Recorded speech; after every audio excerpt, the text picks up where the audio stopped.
ನಮಸ್ಕಾರ ಕರ್ನಾಟಕ. ಇದು ಜನರಾಡುವ ಮಾತು, ನಮ್ಮಿಂದಲ್ಲ ಜನರಿಂದ 37ನೇ ಸಂಚಿಕೆ. ಇವತ್ತು ಕರ್ನಾಟಕ ರಾಜ್ಯ ಸರ್ಕಾರ ಈ ರಾಜ್ಯದಲ್ಲಿ ಜಿಲ್ಲಾ ಪಂಚಾಯಿತಿಗಳಿಗೆ, ತಾಲೂಕು ಪಂಚಾಯಿತಿಗಳಿಗೆ ಚುನಾವಣೆ ನಡೆಯದೇನೆ ಸರಿಸುಮಾರು 5ನೇ ವರ್ಷದಲ್ಲಿ ಕಾಲಿಟ್ಟಿದೆ. 5 ವರ್ಷಗಳ ಕಾಲ ಚುನಾವಣೆ ಯಾಕೆ ನಡೆಯಲಿಲ್ಲ? ಈ ಜಿಲ್ಲಾ ಪಂಚಾಯತ್, ತಾಲೂಕು ಪಂಚಾಯತ್ ಚುನಾವಣೆಗಳನ್ನು ಹಾಗೆ ಮುಂದೂಡುತ್ತಾ ಬಂದ ಹಾಗೆ ವಿಧಾನಸಭೆ ಚುನಾವಣೆಗಳನ್ನು ಮುಂದೂಡ್ತೀರಾ? ಇದು ಜನರ ಪ್ರಶ್ನೆ, ನಂದಲ್ಲಪ್ಪ. ಜನ ಕೇಳ್ತಾ ಇದ್ದಾರೆ, ಯಾವ ಕಾರಣಕ್ಕಾಗಿ ಜಿಲ್ಲಾ ಪಂಚಾಯತ್, ತಾಲೂಕು ಪಂಚಾಯತ್ ಚುನಾವಣೆಗಳನ್ನು ಸರಿಸುಮಾರು 5 ವರ್ಷಗಳವರೆಗೆ ಮಾಡಲಿಲ್ಲ? ಸರ್ಕಾರ ಒಂದೇ ಪಕ್ಷದಿದೆ, ಹಿಂದೂ ಅದೇ ಸರ್ಕಾರ, ಮುಂದೂ ಅದೇ ಸರ್ಕಾರ, ಚುನಾವಣೆ ಯಾಕೆ ಮಾಡಲಿಲ್ಲ? ಇದು ಜನರ ಪ್ರಶ್ನೆ. ಅದಕ್ಕೆ ಕೆಲವೊಬ್ಬರು ಜಾಣ ಜನರ ಉತ್ತರವೂ ಕೂಡ ಇದೆ. ಯಾಕೆ ಮಾಡ್ತಾರೆ ಈ ಥರವರು?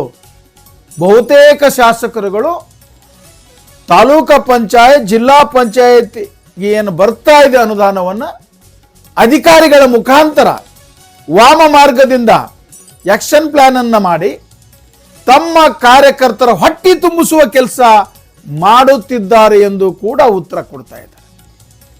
ಇದು ಸರಿ ಅನ್ನೋದು ಅಥವಾ ತಪ್ಪನ್ನೋದು ಜನಗಳ ಮೇಲೆ ಬಿಟ್ಟಿದ್ದು. ಯಾಕಂದ್ರೆ ಜನರಾಡಿದ ಮಾತಿದು, ನಮ್ದೇನಲ್ಲ. ಈ ಉದ್ದೇಶಕ್ಕಾಗಿಯೇ ಈ ಚುನಾವಣೆಗಳು ನಡೆಸಲಾಗಲಿಲ್ಲ ಅಂತಕ್ಕಂಥ ಮಾತು ಬಹಳ ಖಾರವಾಗಿ ಜನ ಮಾತಾಡ್ತಾ ಇದ್ದಾರೆ. ಇನ್ನೊಂದು, ಈ ಸ್ಥಳೀಯ ಏನು ಸಂಸ್ಥೆಗಳಿವೆ, ಜಿಲ್ಲಾ ಪಂಚಾಯತ್, ತಾಲೂಕು ಪಂಚಾಯತಿ, ಇವು ಅಧಿಕಾರದಲ್ಲಿ ಜನಪ್ರತಿನಿಧಿಗಳು ಇದರಲ್ಲಿ ಇದ್ದರೆ ನಮಗೂ ಸ್ವಲ್ಪ ಒತ್ತಡ ಕಡಿಮೆ ಆಗ್ತದೆ, ಜನ ನಮ್ಮ ಕಡೆ ಜಾಸ್ತಿ ಬರೋದಿಲ್ಲ, ಅಲ್ಲೇ ಹೋಗ್ತಾರೆ ಅಂತಕ್ಕಂಥ ವಿಚಾರದಲ್ಲಿಯೂ ಕೂಡ ಈ ಒಂದು ಆಟ ನಡೆದಿದೆ ಅಂತಕ್ಕಂಥ ಮಾತನ್ನು ಕೂಡ ಜನ ಮಾತಾಡ್ತಾ ಇದ್ದಾರೆ.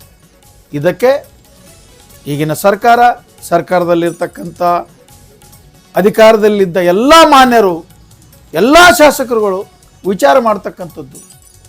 3 ಟೈರ್ ಸಿಸ್ಟಮ್ ಅಂತ ಮಾಡಿದ್ದಿದ್ದು ಎಲ್ಲೋಯ್ತು? 3 ಟೈರ್ ರಾಜ್ಯ ಎಷ್ಟು ಟೈರ್ ಮೇಲೆ ನಡೀತಾ ಇದೆ, ಯಾವ ಕಾಮಗಾರಿ ಏನಾಯ್ತಂತ ಎಷ್ಟು ಜನ ನೋಡುವರು?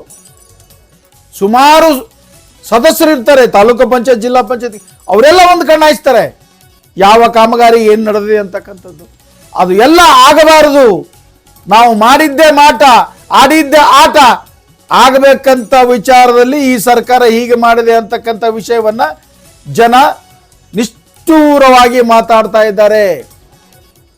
ಅದರಲ್ಲಿ ಇನ್ನೊಂದು ಮಾತು ಕೂಡ ಜನ ಹೇಳಿದ್ದಾರೆ, ಎಲ್ಲ ಶಾಸಕರುಗಳು ಹಾಗಿಲ್ಲ.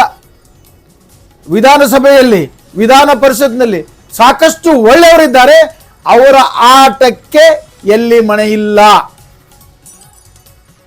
ತಮ್ಮ ಸಂಖ್ಯೆಯನ್ನು ಉಳಿಸಿಕೊಳ್ಳೋದಕ್ಕೆ, ತಮ್ಮ ಬಲವನ್ನು ಉಳಿಸಿಕೊಳ್ಳೋದಕ್ಕೆ ಏನು ಮಾಡಿದರೂ ಕೂಡ ಹೊಟ್ಟೆಯಲ್ಲಿ ಹಾಕಿಕೊಂಡು ಸರ್ಕಾರ ನಡೀತಾ ಇದೆ ಅಂತಕ್ಕಂಥ ಮಾತುಗಳನ್ನು ಕೂಡ ಜನರು ಆಡ್ತಾ ಇದ್ದಾರೆ. ಹಾಗಾಗಬಾರದು. ರಾಜ್ಯದಲ್ಲಿ 3 ಟೈರ್ ಒಂದು ಸಿಸ್ಟಮ್ ಇರಲೇಬೇಕು.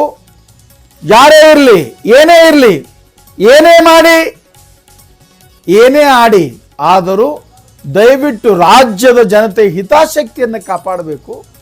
ಚುನಾವಣೆಗಳನ್ನು ನಡೆಸದಿದ್ದರೆ ಒಂದು ಕಡೆ ಜನ ಹೇಳ್ತಾ ಇದ್ದಾರೆ ಅದು ಪ್ರಜಾಪ್ರಭುತ್ವದ ಕಗ್ಗೊಲೆ, ಆಗಬಾರದು ಅಂತ ಕೂಡ ಜನ ಹೇಳ್ತಾ ಇದ್ದಾರೆ. ಆದ್ದರಿಂದ ಈಗಿನ ಸರ್ಕಾರದ ಅಧಿಕಾರದ ಚುಕ್ಕಾಣಿಯನ್ನು ಹಿಡಿದಿರ್ತಕ್ಕಂಥ ದಕ್ಷ, ಪ್ರಾಮಾಣಿಕ, ನಿಷ್ಠೂರ, ಬಹಳ ಹೃದಯವಂತ ಅನಿಸಿಕೊಂಡಿರ್ತಕ್ಕಂಥ ಮುಖ್ಯಮಂತ್ರಿಗಳಾದ ಸಿದ್ದರಾಮಯ್ಯ ಸಾಹೇಬರು ಈ ಕಡೆ ಗಮನ ಹರಿಸದೇ ಇರುವುದು ಕೂಡ ಒಂದು ವಿಪರ್ಯಾಸ ಅಂತಕ್ಕಂಥ ಮಾತು ಕೂಡ ಜನ ಹೇಳ್ತಾ ಇದ್ದಾರೆ. ಹಾಗಾಗಬಾರದು.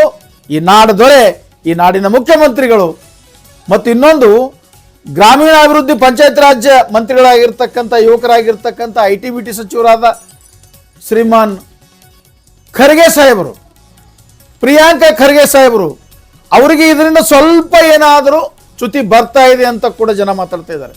ಖಡಕ್ ಆಗಿದ್ದೀರಿ, ಎಲ್ಲದಕ್ಕೂ ಕೂಡ ಖಡಕ್ಕಾಗಿ ಉತ್ತರ ಕೊಡ್ತೀರಿ. ನಿಮ್ಮ ಇಲಾಖೆಯಲ್ಲಿ ಯಾಕೆ ಈ ಚುನಾವಣೆಯಲ್ಲಿ ನಡೆಸಲಿಕ್ಕೆ ಸಶಕ್ತರಾಗಲಿಲ್ಲ? ಮೀಸಲಾತಿ ಯಾಕೆ ಮಾಡೋದಕ್ಕೆ ಇಷ್ಟು ವಿಳಂಬವಾಯಿತು? ಇದನ್ನೆಲ್ಲ ಇಟ್ಕೊಂಡು ಮಂದಿಗೆ ಏನು ಉತ್ತರ ಕೊಡ್ತೀರಿ ಪ್ರಿಯಾಂಕಾ ಸಾಹೇಬ್ರೆ ಅಂತ ಜನ ಕೇಳ್ತಾ ಇದ್ದಾರೆ. ಹಾಗಾಗಬಾರ್ದು. ನ್ಯಾಯ ನಿಷ್ಠೂರ ಇದ್ದೀರಿ, ಭಾಳ ದಕ್ಷ ಇದ್ದೀರಿ, ನೇರವಾಗಿ ಮಾತಾಡ್ತೀರಿ. ಅದಕ್ಕೆ ದಯವಿಟ್ಟು ಇದರಲ್ಲಿ ಪ್ರಿಯಾಂಕಾ ಅವರು ಕೂಡ ಒಂದು ಮುತುವರ್ಜಿ ವಹಿಸಿ ತಕ್ಷಣದಲ್ಲೇ ಎಲ್ಲವನ್ನು ಸರಿಪಡಿಸಿ ಈ ಜಿಲ್ಲಾ ಪಂಚಾಯತ್, ತಾಲೂಕು ಪಂಚಾಯತ್, ಮುಂಬರ್ತಕ್ಕಂಥ ಗ್ರಾಮ ಪಂಚಾಯಿತಿ ಒಂದು ಚುನಾವಣೆಗಳನ್ನು ಕೂಡ ಸಮಯಕ್ಕೆ ಸರಿಯಾಗಿ ಮಾಡಿ ಈ ದೇಶದ ಒಂದು ಸಂವಿಧಾನಕ್ಕೆ ಗೌರವವನ್ನು ತೋರಿಸ್ತೀರಿ, ಪ್ರಜಾಪ್ರಭುತ್ವವನ್ನು ಎತ್ತಿ ಹಿಡಿತೀರಿ ಅಂತಕ್ಕಂಥ ಮಾತನ್ನು ಹೇಳ್ತಾ ಏನು ಜನರು ಹೇಳಿದ್ದಾರೆ ಅದನ್ನೆಲ್ಲ ತಮ್ಮ ಎದುರಿಗೆ ಹೇಳಿದ್ದೇನೆ. ಇದರೊಂದಿಗೆ ನಾನು ಜನರಾಡುವ ಮಾತು ಇದು ನಮ್ಮಿಂದ ಅಲ್ಲ ಜನರಿಂದ ಅಂತಕ್ಕಂಥ 37ನೇ ಸಂಚಿಕೆಗೆ ವಿರಾಮ ಕೊಡುತ್ತೇನೆ. ನಮಸ್ಕಾರ.